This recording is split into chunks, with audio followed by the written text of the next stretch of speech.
Well, about a year ago, I was working on a project of bringing to our Unitarian Universalist congregations a collection of resources for having to do with supporting the body, mind, and spirit of older adults. And my vision was not just resources that are Unitarian Universalist, but the best that's out there.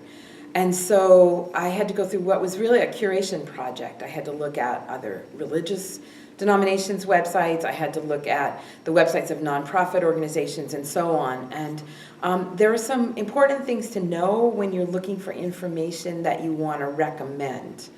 And so the very first is when you get to a resource that you want to recommend, first off, you need to figure out the trail of how you got there.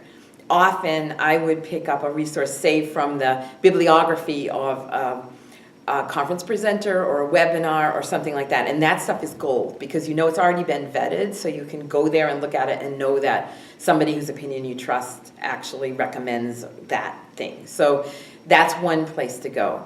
But if you've gotten yourself to some place and you think it's a good resource, but you don't really have a recommendation from anyone, then you need to really look at the organization that's hosting whatever that resource is. You need to look at if the resource is for sale, which is not a deal breaker, because some good resources are for sale, but to really pay attention to what the motive is for offering the resource, to look at the mission statement of the organization and its values, and whether those values are consonant with Unitarian Universalist values.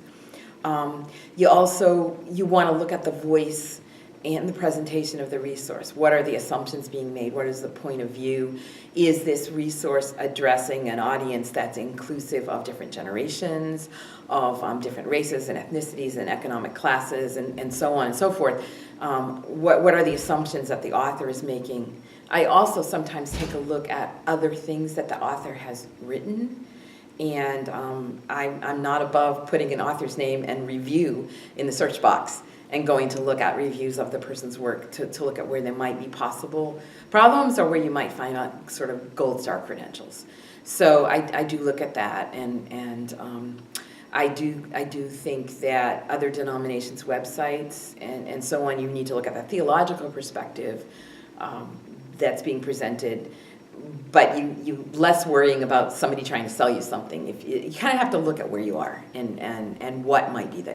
At the end of the day, when you've got your list, if it's not your area of content expertise, if this is something that you are not an expert in, then you probably need to go find somebody who is to check your work.